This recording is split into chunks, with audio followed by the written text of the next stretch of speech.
नमस्कार दोस्तों, शून्य से शिखर तक ज्योतिष ज्ञान की इस परिचर्चा में हम आप पहुंचे हैं पाठ संख्या 10 पर और हमारा विषय चल रहा है नक्षत्र।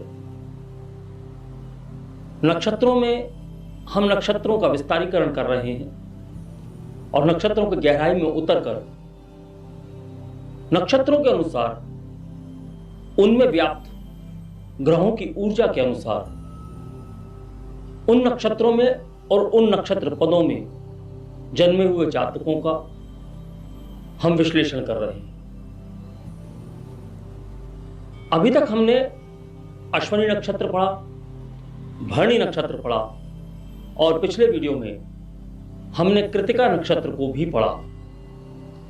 यहां आज के वीडियो में हम कृतिका नक्षत्र के बाकी के रहस्य लेकर आए हैं, जो कि हैं उसके 4 पद के रहस्य, 4 चरण के रहस्य। जब हम चरणों की बात करते हैं तो सूक्ष्मता पड़ जाती है, तो यहां हम सूक्ष्मता की बात करते हैं। तो हमारा जो नक्षत्र है वह है कृतिका, और पिछले वीडियो में हमने जो चर्चा की उसे आप यहां आई बटन में क्लिक करके देख सकते हैं। और आज की वीडियो हम प्रारंभ करने जा रहे हैं। और इससे पहले कि मैं वीडियो के विषय पर आऊं, हमेशा की तरह मैं आपसे कहना चाहूंगा कि यदि आपने चैनल सब्सक्राइब नहीं किया है तो चैनल सब्सक्राइब करके बेल आइकॉन का बटन दबा दें, ताकि आने वाले वीडियोस आपको समय से प्राप्त हो सकें। तो हमारा विषय है कृतिका। कृतिका नक्षत्र हम पढ़ चुके हैं कि 26 डिग्री 40 मिनट मेष राशि से 10 डिग्री वृषभ राशि तक इसका विस्तारीकरण होता है। पहला पद इसका मेष राशि में आता है, बाकी के अन्य 3 पद इसके वृषभ राशि में जाते हैं। इसका स्वामी सूर्य है। और कृतिका नक्षत्र के अगर हम चिन्हों की बात करें, प्रतीक चिन्हों की बात करें, सिंबल्स की बात करें, तो इसके 3 सिंबल माने गए हैं: धारदार औजार या हथियार, अग्नि की लपटें और मोर। ऐसे ही इसके 3 देव हैं: भगवान कार्तिकेय, अग्निदेव और भगवान विष्णु। हमने इसके गुण, तत्व, प्रकृति पढ़े, देवों को समझा, इसके सिंबल्स को समझा और कुल भरणी नक्षत्र में व्याप्त ग्रहों की ऊर्जा को समझा। अब हम प्रत्येक चरण के हिसाब से जातक को समझने की कोशिश करेंगे। तो सबसे पहले हम लेते हैं पहला पद, पहला चरण। पहला चरण 26 डिग्री 40 मिनट से 30 डिग्री तक मेष राशि। यहां जब हम पहले चरण की बात करते हैं और नवांश की जब हम बात करते हैं, तो चूंकि अश्विनी नक्षत्र के 4 पद हमने नवांश में जब लिए थे, तो मेष, वृष, मिथुन और कर्क में क्रमशः आए थे। तदुपरांत हमने भरणी नक्षत्र को लिया। भरणी नक्षत्र के 4 चरणों की बात की, तो कर्क के उपरांत जो 4 चरण हुए वह सिंह, कन्या, तुला और वृश्चिक नवांश में क्रमशः आए। अब हम तीसरे नक्षत्र की बात कर रहे हैं, भरणी नक्षत्र की। तो इसका पहला पद यानी कि मेष राशि में 9वां चरण। तो क्रमवार संख्या से देखा जाए तो यह धनु नवांश में आएगा। हम एक बार पुनः समझते हैं। प्रथम पद 26 डिग्री 40 मिनट से 30 डिग्री मेष राशि। मेष यानी कि मंगल की ऊर्जा, भरणी नक्षत्र का स्वामी सूर्य यानी सूर्य की ऊर्जा, और धनु नवांश में स्वामी गुरु यानी गुरु की ऊर्जा। जब हम इन तीनों ऊर्जाओं को मिलाते हैं और इन ग्रहों के हिसाब से और मेष राशि के तत्वों के हिसाब, जब हम प्रथम चरण में जन्मे हुए जातकों की बात करते हैं और उनका विश्लेषण करते हैं, तो तीनों ऊर्जाओं को देखते हुए हम यहां जातक के बारे में कुछ इस प्रकार से भी कह सकते हैं इनके अंदर लीडरशिप क्वालिटी होती है और यह गलत का विरोध करने के लिए किसी भी हद तक जा सकते हैं। अगर हम इनके मन की बात करें, या निस्वार्थ होते हैं, नैतिक मूल्यों से भरपूर होते हैं, और नैतिक मूल्यों से भरपूर होने के साथ साथ इस चरण में सभी ग्रह अत्यधिक ऊर्जा प्राप्त करते हैं। बृहस्पति, सूर्य, मंगल, केतु, इनकी ऊर्जा के फल अत्यधिक मात्रा में इस चरण के अंतर्गत मिलते हैं। अगर हम इनके जातकों की बात करें तो यह कलाओं में चमकने वाले होते हैं, कला क्षेत्र में चमकते हैं, अक्सर यह आकर्षण का केंद्र भी बनते हैं। साहित्यिक प्रतिभा, अभिनेता, इस प्रकार के गुण इन जातकों में होते हैं। फैशन की दुनिया में नाम कमाने वाले होते हैं, ग्लैमर से भरपूर होते हैं। इस चरण के जातक प्रेम में भाग्यशाली होते हैं। लेकिन एक बात समझने वाली है कि इस चरण में पुरुषों को महिलाओं के कारण समस्याएं होती हैं और महिला जातक को पुरुषों के कारण समस्याएं उत्पन्न होती हैं। ये बहुत अधिक परोपकारी होते हैं। किसी को दुख में देखकर उसके दुखों को दूर करने के लिए हर संभव प्रयास करने वाले होते हैं। चूंकि यहां मंगल की ऊर्जा है, सूर्य की ऊर्जा है, ऐसे जातकों की सैन्य वस्तुओं में और सैन्य विषयों में रुचि देखी जा सकती है। ऐसे जातक बहुत अधिक गुस्सा कर लेती हैं तो उनका चेहरा लाल हो जाता है। उच्च रक्तचाप के शिकार होते हैं, यानी इनको हाई ब्लड प्रेशर कभी भी हो सकता है, और ज्ञान को बहुत अधिक पसंद करने वाले भी होते हैं।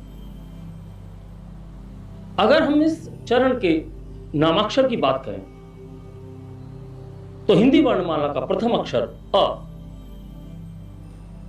इस चरण में जन्मे हुए जातकों के नाम का प्रथम अक्षर निर्धारित किया जाता है। अब हम बात करते हैं द्वितीय चरण। द्वितीय चरण वृषभ राशि में 0 डिग्री से लेकर 3 डिग्री 20 मिनट तक, यानी वृषभ की शुक्र की ऊर्जा,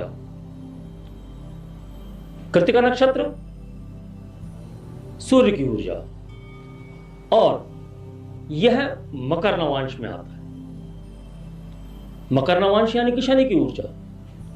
अब यहां शनि, सूर्य और शुक्र, 3 ग्रहों की ऊर्जा इस जातक को प्राप्त होती है। चूंकि शनि है, नैतिकता की बात तो होगी। शुक्र है, धन के लिए ललायत हो सकते हैं, अपने स्टेटस के लिए, अपने पावर के लिए बहुत ज्यादा पॉजिटिव हो सकते हैं। शासन करने की इनकी आदत होती है और शासन ये करना चाहते हैं। ऐसे जातकों के दांत कमजोर होते हैं, स्वभाव झगड़ालू हो सकता है। यहां हम सूर्य और शनि की परस्पर शत्रुता को ध्यान में रखते हुए समझ सकते हैं। राजनीति में जा सकते हैं ये जातक, देशभक्त हो सकते हैं।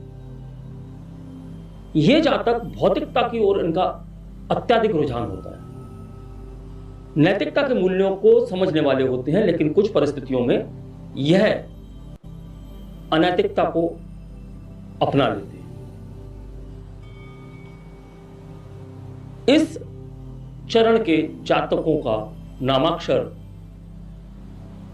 ई होता है। अब हम बात करते हैं तृतीय चरण की। तृतीय चरण वृषभ राशि में 3 डिग्री 20 मिनट से 6 डिग्री 40 मिनट, और जब हम नवांश की बात करेंगे तो यहां कुंभ नवांश की ऊर्जा प्राप्त होती है। वृषभ यानी कि शुक्र कृतिका यानी कि सूर्य और कुंभ राशि, कुंभ नवांश यानी कि शनि। यहां पुनः शनि की ऊर्जा प्राप्त होती है, लेकिन यहां राशि के स्वभाव के अनुसार शनि की ऊर्जा में परिवर्तन दिखाई देगा। अगर इन जातकों की हम बात करें तो मानवीयता के गुणों से भरपूर होते हैं, परोपकारी होते हैं, परंपरा और नियमों को सम्मान देने वाले होते हैं, लेकिन सोच इनकी वैज्ञानिक होती है। यह कुछ नया कर गुजरते हैं, यह हटके सोचते हैं और उन्हीं परंपराओं और उन्हीं नियमों को नए आयाम देने वाले होती हैं यह जातक। इन जातकों में हर प्रकार के ज्ञान की वृद्धि होती है और यह जातक सामूहिक कृत्यों में भाग लेने में सफल होते हैं। अक्सर यह जो कार्य करते हैं वह समूह में करना पसंद करते हैं। देश प्रेमी होते हैं, ज्ञान प्रेमी होते हैं और यहां यह भी समझना होगा कि कभी कभी जातक, हम कुछ जातकों की बात कर सकते हैं, जब हम संपूर्ण कुंडली का अध्ययन करते हैं तो यह भी पाया जाता है कि कुछ जातक विवेकहीन होते हैं, बहादुर होते हैं और बहुत अधिक दुस्साहस वाले होते हैं, लेकिन बुरे व्यवहार करने वाले होते हैं, बुरे स्वभाव के होते हैं। जातक सीधी अप्रोच करने वाले होते हैं, यानी स्पष्टवादी होते हैं। ऐसे जातक स्पष्टवादी होने के साथ साथ लोगों को बुरा लग सकता है। जो लोग इन्हें नहीं जानते वह समझ सकते हैं कि यह बदतमीज है, इसे बोलना नहीं आता, इसकी वाणी कड़वी है, लेकिन हम उस वाणी को कड़वा नहीं कहेंगे, क्योंकि किसी के भले के लिए यह जातक कार्य कर सकते हैं।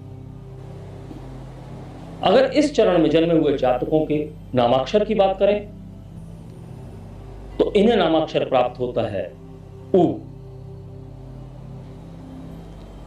अब हम आ जाते हैं हमारे अंतिम चरण, चतुर्थ चरण पर। चतुर्थ चरण वृषभ राशि में 6 डिग्री 40 मिनट से लेकर 10 डिग्री तक, शुक्र की ऊर्जा, नक्षत्र की सूर्य की ऊर्जा और यहां नवांश जो लगता है वह लगता है मीन यानी कि गुरु की ऊर्जा। यह पुष्कर नवांश है। अब यहां हम किस प्रकार से समझ सकते हैं, इस चरण में जन्मे हुए जातक भौतिक स्तर पर आध्यात्मिक संवेदनशीलता को व्यक्त करने वाले होते हैं। टीम वर्क यानी समूह के साथ कार्य करना, सहयोग की भावना इन जातकों में कूट कूट के भरी होती है। खुशी को बढ़ावा देने वाले होती है। समूह में प्रदर्शन करने में बेहतर प्रदर्शन करते हैं। अगर समूह के साथ प्रदर्शन करते हैं तो इनका प्रदर्शन बहुत बेहतर होता है। गुरु की ऊर्जा है, धर्म ग्रंथों में रुचि होती है। धर्म ग्रंथ या धर्म से संबंधित पुस्तकें, धार्मिक क्रियाकलाप इनकी रुचि होती है। ये स्वयं शिक्षित होते हैं और शिक्षित लोगों के साथ ही इनका बैठना उठना होता है और शिक्षित लोगों के साथ इनका मेलजोल होता है।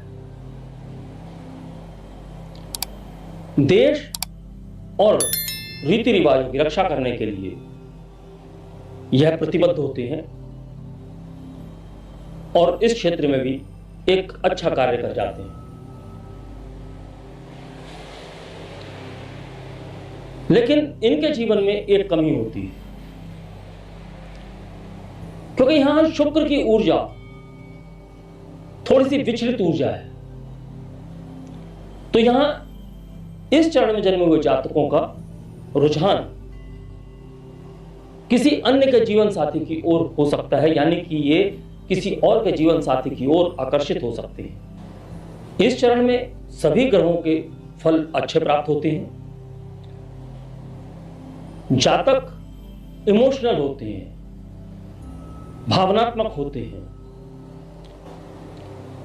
यह जीवन में कार्य व्यवसाय में बहुत व्यस्त होते हैं, धन कमाने में व्यस्त होते हैं, लेकिन जीवन में एक समय ऐसा आता है जब इनका ध्यान अचानक, या यूं कह सकते हैं इनका रुझान अचानक ध्यान कला रचनात्मकता की ओर मुड़ जाता है। अगर हम कृतिका नक्षत्र को देखें